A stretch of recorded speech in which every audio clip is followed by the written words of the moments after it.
Ndabaramukije mwese abanywanyi b'ibiganiro vyacu nga kuri Burundi News TV mbonesha kure imwe rudende ibandanya kubashikiriza amakuru n'ibiganiro biba bigezweho biravugwa cane cane hirya no hino kw'isi.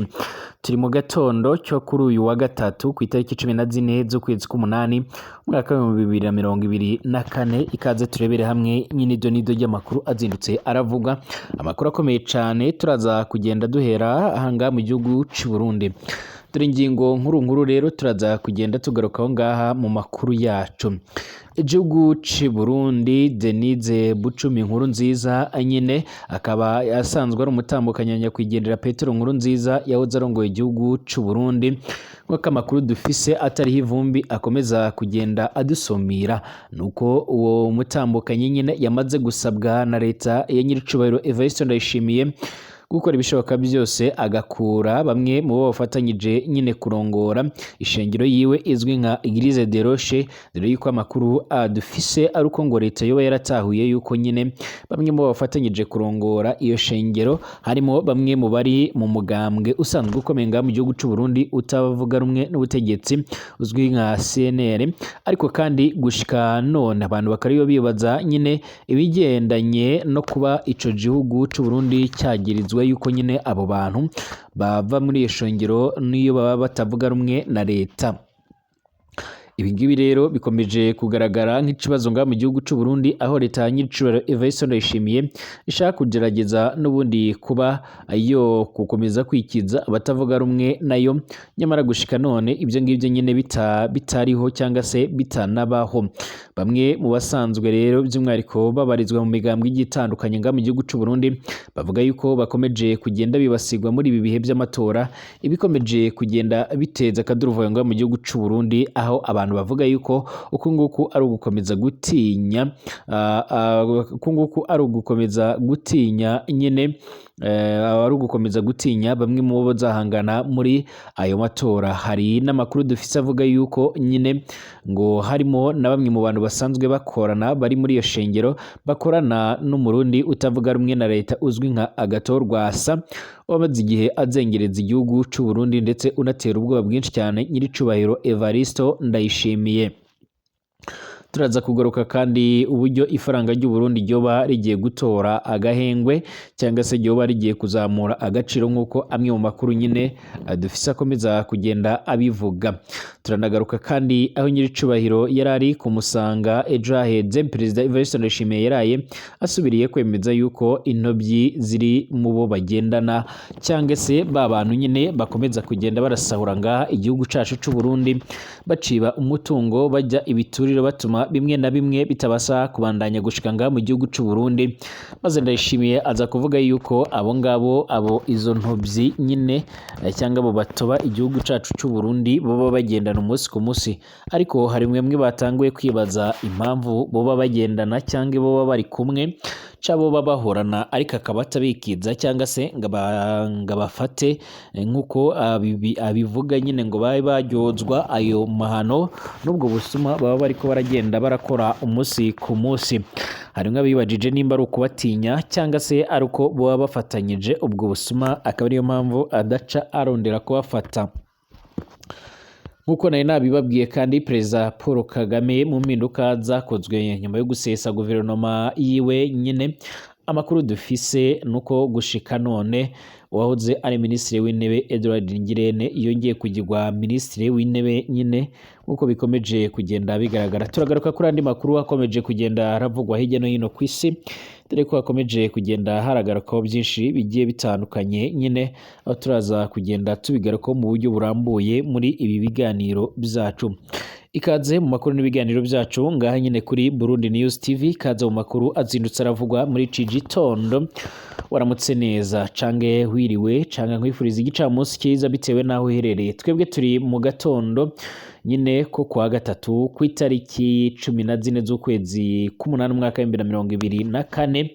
Mwese ndabahaye ikaze mu makuru n'ibiganiro byacu mbabwira ngo rwose aha niho ushobora kuba woronka amakuru agendanye n'umutekano, politike, diplomasi ndetse n'ibindi. Abadukurikiye guturuka ngaha mu gihugu c'u Burundi mu ntara zigiye zitandukanye ndabifuriza kumererwa neza cane, abadukurikira bari mu makomine ndetse n'ahandi mu bihugu bigiye bitandukanye by'ibituranyi by'ibibanyi byacu, abari mu Rwanda, abari hirya no hino ku mugabane wa Afurika nyine, abari muri Congo, abari Tanzania, abari Kenya na Uganda, mwese ndabaramukije ndanabahaye ikaze mu biganiro byacu. Abadukurikira bari hirya no hino ku isi nanone ku mugabane w'Uburaya, Aziya, Australia, Amerika ndetse n'ahandi hose, mwese mbahaye ikaze mu biganiro byacu, mbabwira nyine ko ahangaha ari ushaka kuba woronka ibiganiro byacu.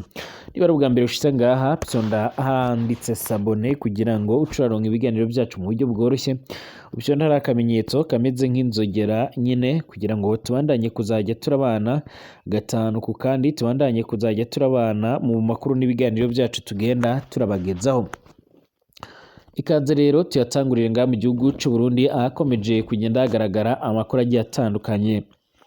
Ngaha muri kino gihugu c'u Burundi cacu rero hazindukiye amakuru akomeye cane ariko aravugwa, ibyaje gutuma bamwe mu batavuga rumwe n'ubutegetsi ngaha mu gihugu c'u Burundi bavuga yuko nyiricubahiro Evariste Ndayishimiye yabakomeje kugira ubwoba bw'amatora agiye kuzaba ngaha mu gihugu c'u Burundi, nyuma yuko akomeje kugenda yibasira bamwe batari abanywanyi w'umugambwe wiwe uzwi nka CNDD-FDD, akaba akomeje kugira ubwoba iyindi migambwe igiye itandukanye irimo nka UPRONA ndetse na CNL, ndetse gushika none nyine akaba akomeje kugenda agerageza kunyuruza bamwe mu basanzwe babarizwa muri iyo migambwe, dore yuko nyine abenshi bahoze muri CNDD-FDD isanzwe iri ku butegetsi, nyine bamwe bakaba baranayivuyeho nyine bakajya kwirebera abanywanyi b'iyo migambwe navuze haruguru. Ubu none rero nyuma yo gutahura ndetse no kumenya neza nyine yuko ishengero isanzwe ikomeye ngaha mu gihugu c'u Burundi isanzwe ari ya Denise Bucumi Nkurunziza, nyine yahoze ari umutambikanyi wa Payitoro Nkurunziza izwi nka Eglise de Roche, yatanguye kwakira bamwe mu bayoboke bagiye batandukanye b'amashaka agiye atandukanye, cane cane banahoze ari abanywanyi b'iryo shyaka riri ku butegetsi nyine ngaha mu gihugu c'u Burundi, ariko gushika none akaba atari abanywanyi babo. Ubu noneho hatanguye gahunda yo kuvuga yuko agomba gutangura guhita abirukana, cane cane nabo bafatanyije nyine kurongora iyo shengero, cyane cyane abari mu mugwi wa amakuru dufise rero atari ivumbi nyine nuko hari intumwa mbere yuko Perezida Samia Suluhu amakuru dufise nuko gushika none amakuru dufise atari ivumbi nyine nuko mbere yuko Perezida wa Tanzania Madamu Samia Suluhu Hassan yerekeza hano i Kigali mu Rwanda mu kwitabira nyine umuhango w'irahira rya perezida w'ico gihugu, hari intumwa zaturutse ngaha mu gihugu cacu cy'u Burundi zigiye kuganiriza Madamu Samia Suluhu Hassan kugira ngo azivuganire kuri Perezida Paul Kagame, hanyuma azabashe kuba yoganira n'igihugu c'u Burundi kubigendanye n'uburyo bokongera kugurura imigenderanire hagati y'ibihugu byombi mu rwego rwo kugira ngo abanyagihugu ngaha mu gihugu c'u Burundi babashe kubona bimwe mu bicuruzwa bigiye bitandukanye, cane cane ibyo babuze bakomeje kugenda bataka. Ibi rero bivuze yuko nyiricubahiro Evariste Ndayishimiye yaba amaze kugenda abona yuko ibyo yarakoze n'ubundi yaba yarabikoze atabitekerejeho, cyane yuko nyine bamwe bakomeje kugenda bamugaya ndetse banavuga yuko uko byogenda kose iyi mipaka igomba kuzugururwa. Bivugwa yuko rero Madame Samia Suluhu Hassan yaje guhura na Perezida Paul Kagame bakaza kubiganira, ariko nta makuru ahagije nyine yigeze amenyekana y'ibyo Perezida Kagame yoba yaramubwiye. Icakora uyu munsi ku bantu babashije kugenda bakurikirana ibyabirenga mu gihugu c'u Burundi, babonye yuko hari umwe mu banyarwanda waje kugenda agira ibyo abaza nyiricubahiro Evariste Ndayishimiye, maze nyiricubahiro avuga yuko nyine igihari ariko ata munyarwanda n'umwe uhejwe kuza ngaha muri kino gihugu c'u Burundi nk'uko yakomeje kugenda abigaragaza. Ibi ngibi bigaragaza uburyo rero nyiricubahiro Evariste Ndayishimiye atakirakariye cyane igihugu cy'u Rwanda, yakomeje kugenda ashinza kuba ari igihugu ngo cyoba gitera inkunga umuhari uzwi nka Red Tabara. Perezida w'u Burundi nyiricubahiro Evariste Ndayishimiye yavuze yuko kuba imipaka ngo yo ku butaka ihuza u Rwanda n'igihugu cabo yarafunzwe bitavuze yuko abanyarwanda batemerewe kujya mu Burundi. umukuru w'igihugu yabivuze rero kuri wa 12 mu mwaka 2024 ubwo umunyarwandakazi Binama Jessica Nyakesa yamubazaga ingamba zafasha abanyempano b'abarundi gutera imbere kugera mu rwego mpuzamahanga. Uburundi bwafunze imipaka rero yabwo n'u Rwanda muri Mutarama mu mwaka 2024 bavuga yuko rufasha abashaka guhungabanya umutekano ngaho mu gihugu cy'u Burundi, ibintu u Rwanda rwo rwamaganiye kure. Muri iki kiganiro cibandaga ku rugendo Perezida Ndayishimiye amaze iminsi agirira mu ntara zigiye zitandukanye z'igihugu cy'u Burundi, yavuze yuko imipaka yo ku butaka yafunzwe kubera ibibazo by'umutekano muke waho utizewe. Yasobanura yuko indege za Rwandair zo zikomeje gutwara abagenzi bajya n'abava ngaha muri kino gihugu cy'u Burundi. Yagize ati urubyiruko rwo mu Rwanda rumaze iminsi runyakura rumbaza ibibazo, benshi banavuze ngo dufungure imipaka, babwira yuko nta munyarwanda n'umwe ubujijwe kuza mu gihugu cy'u Burundi, ndetse Rwandair iriko irakora ku mupaka w'u Rwanda ni ikibazo cy'umutekano gusa. Ico nacyo kandi nacyo kirazwi, tuzi ko tugifise kandi tugomba kuzakiganiraho. Abantu bakurikiye iki kiganiro ni uburyo nyine uyu muperezida yabivuze ariko araseka, ubona nyine bitandukanye n'uburyo yavugaga mbere yuko ajya kugara iyi mipaka nyine ibahuza n'igihugu c'ababanyi cy'u Rwanda. Wabonaga yuko abivuga asa n'ufise icyo yizeye, nyuma yuko nyine amakuru dufise yamaze kugenda ashwa ahagaragara agendanye n'uburyo nyine umukuru w'igihugu nyiricubahiro Evariste Ndayishimiye yaba ari mu rugamba rugiye rutandukanye rwo kuganira na leta y'u Rwanda mu rwego rwo kugira ngo bongere bafungure imigenderanire. Uyu mukuru w'igihugu yagaragaje yuko kandi yishimiye kuba umunyarwandakazi yageze muri iki gihugu. Ati nishimiye kubona ko igisubizo nari natanze aricyo umunyarwanda akaba yageze ngaha mu gihugu cy'u Burundi. Perezida Evariste Ndayishimiye kandi yanagaragaje yuko ashyigikiye kuba abahanzi n'abanyagwenya b'abanyarwanda n'abarundi bajya gutaramira mu Burundi ndetse ngaha mu gihugu cy'u Rwanda. Asobanura ko uretse gususurutsa abaturage baninjiza aba banyempano nyine bakinjizamo amahera. Ati mbona nyine abarundi bajya mu Rwanda kuririmba cange gutera ugwenya, nkabona abanyarwanda baje ino gutera ugwenya, yewe amafaranga baranayinjiza. Biriya nibyo gushigikira, biranashimishije kuko bibaruhura mu mutwe. Muri Nyakanga umwaka wa 2024 abaminisitiri b'ububanyi n'amahanga b'ibihugu byombi ubwo bahuriraga mu mwihorero wateguwe n'umuryango wa Afurika y'Iburasirazuba muri Zanzibar mu bigo bya Tanzania bizwi nka Zanzibar, banzuye ko bazongera guhura bagashaka uko bococa amakimbirane akomeje kugenda agaragara hagati y'ibihugu byombi muri rusange. Nyiricubahiro Evariste Ndayishimiye rero kandi yavuze yuko uko byogenda kose yiteguye yuko gahunda zose zizagenda neza, ndetse uko byogenda kose intumwa zizabahuza uko byagenda kose zikaba zishobora kuzakora ibintu byiza. Ikigo nyafurika gishinzwe kurwanya ndetse no gukumira indwara z'ibyorezo Africa CDC cyatangaje yuko icyorezo cy'ubushita bw'inkende kizwi nka monkeypox kibangamiye ubuzima bw'abanyafurika. Gisaba ko nyine hafatwa ingamba zikomeye cyane mu gukumira ikwirakwiza ryacyo. Ubushita bw'inkende bwagaragaye cyane muri Repubulika Iharanira Intwaro Rusange ya Kongo, ndetse iyi ndwara ikomeza gukwirakwira hirya no hino mu bihugu cyane ngaha ku mugabane wa Afurika. Imibare ya Africa CDC yo kugeza kwa kane ku itariki 4 Nyakanga mu mwaka wa 2024 igaragaza neza yuko abantu bashika kuri 38 abantu ishika ko abantu bagera ku bihumbi 38 amajana 464 bamaze gusanganwa iyi ndwara muri Afurika. Rero mu gihe abagera ku 1456 bahitanywe nayo kuva mu mwaka wa 2022. Umuyobozi mukuru wa African CDC Jenny Kaseya yavuze ko yagize ati ndahumuriza abaturage bacu abanyafurika, twemeje ubushita bw'inkende ko ari icorezo cyugarije umugabane wacu.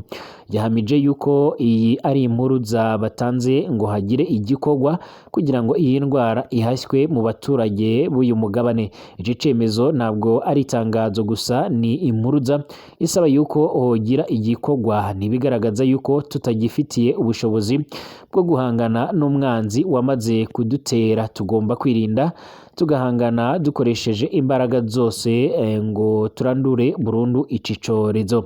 Iyi ndwara yandura cyane cyane rero binyuze mu gukora ku muntu uyigwaye canke amatembabuzi y'uyigwaye. Ishobora kwandura kandi mu buryo bw'imibonano mpuzabitsina, gusomana canke guhuzanya n'ufise ubwo bugwayi. Ibimenyetso byayo ni ukugira ibiheri ku mubiri bijyajyata bikunze gufata imyanya ndangagitsina, mu maso, mu biganza ndetse no ku maguru. Ibindi bimenyetso ni ukugira umuriro, kubabara umutwe, kuribwa mu ngingo ndetse no kugira amasazi. OMS imaze iminsi inatangaje yuko yasohoye miliyoni imwe y'amadolari yo guhangana n'iyi ndwara, ndetse hagiye gushyirwaho komite yihariye yiga kuri iki cyorezo ikazemeza niba kiri ku rwego rw'ibyugarije isi. Ku rundi ruhande, minisiteri y'ubuzima iherutse gutangaza ko umwe mu bari baragaragayeho ubushita bw'inkende mu Rwanda yakize agasezererwa ngaha nyine mu Rwanda, nyine muri iki gihugu cy'u Rwanda. Inama y'igihugu y'abepiskopi muri Repubulika Iharanira Intwaro Rusange ya Kongo yasabye ko hubahirizwa agahenge gaherutse gusabwa hagati y'impande zihanganye mu burasirazuba bw'ico gihugu, hagati y'ico gihugu ndetse n'umuhari M23. Aka gahenge kagombaga gutangura kubahirizwa ku itariki 4 ku kwezi kwa Mukakaro umwaka wa 2024, kemerejwe mu nama yahuje abaminisitiri b'ububanyi n'amahanga ba Repubulika Iharanira Intwaro Rusange ya Kongo ndetse n'u Rwanda ku buhuza bwa Angola.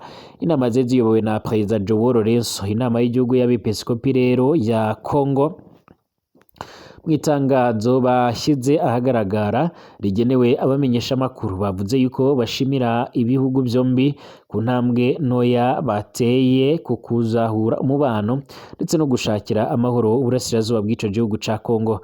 Bagize bati turashimira intambwe ntoya ibi bihugu byateye yo gusaba agahenge ku mpande zihanganye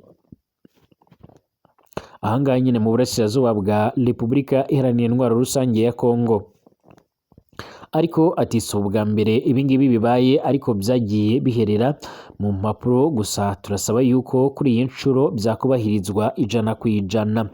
Bakomeje basaba ubufatanye ku miryango mpuzamahanga kugira ngo igire uruhare mu gutuma ako gahenge kabasha kuba ko kubahirizwa.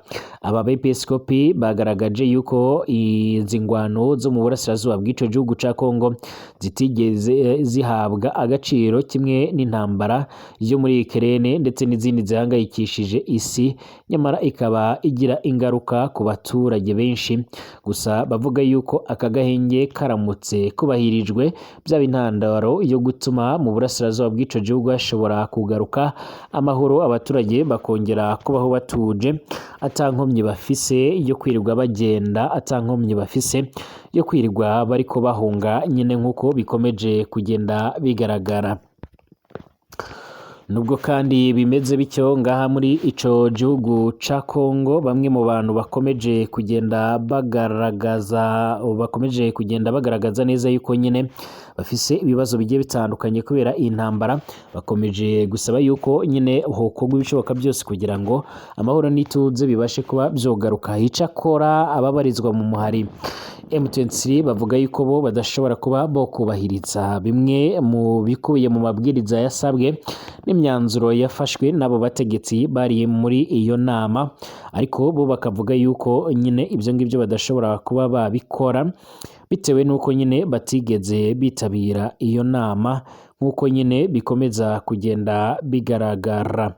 Ibi byose biragaragaza neza yuko n'ubundi ngaha muri iki gihugu bamwe bashobora kuzubahiriza ako gahenge, abandi ntibabe bakubahiriza.